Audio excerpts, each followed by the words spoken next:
Cette dame, c'est Madame Noël. Elle avait presque 20 ans quand elle s'est installée à Lorissisque.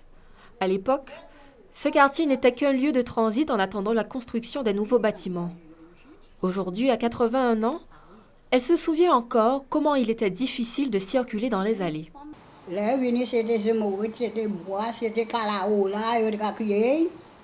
Quand on mettait truc et rip pour te passer, pour la boue, pas te rentrer en pied, pour te marcher. Alors, tout le monde venait, c'était des petites caisses en caisse. Caisse en caisse, nous de café, pas de ni grand bulletin. Et tout le monde ensemble, tenir la voix, tenir tout bulletin là, de bon. Peut laisser tout le monde à casa n'importe monde. À entendre Madame Noël, il faisait bon vivre à Lorissisque. Et pourtant, au fil des années, des faits divers sanglants commencent à s'y dérouler. À tel point que les habitants de l'extérieur surnommaient le coin Vietnam. Alors là, en présent, tout le monde envahit la pointe. Parce qu'il n'y a pas de jamais la pointe. Parce que si vous voyez un monsieur, un garçon qui parle bas, il dit seulement ici, si vous ne pas mener à Vietnam. Là où vous êtes là, pas mener là. Parce que à Vietnam, il y a des capiers, là ici. Et en présent, tout le monde a goumé pour y arrêter là ici.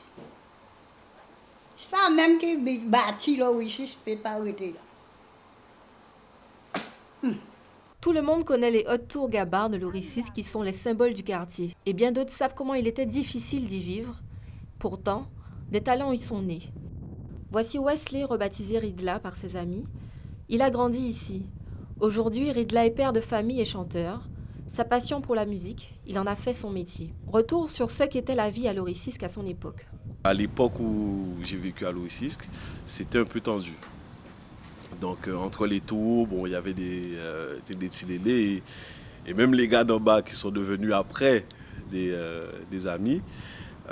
Ça a été un peu vraiment tendu pour descendre pour quelqu'un de mon âge.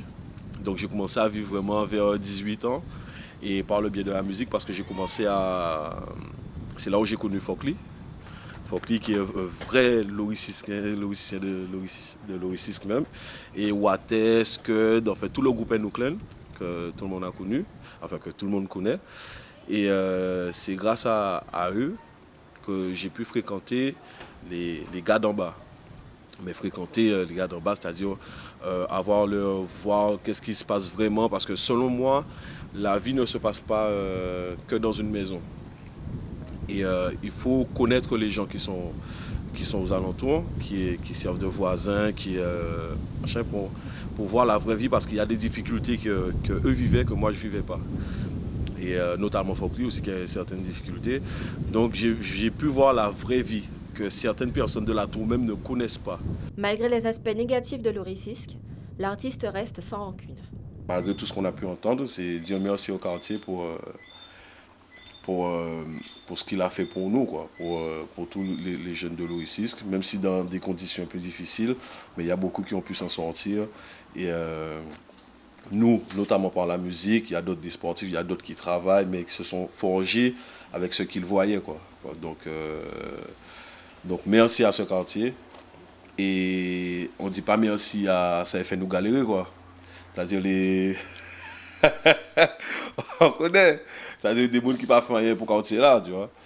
Et c'est ça lui t'en dit, c'est merci.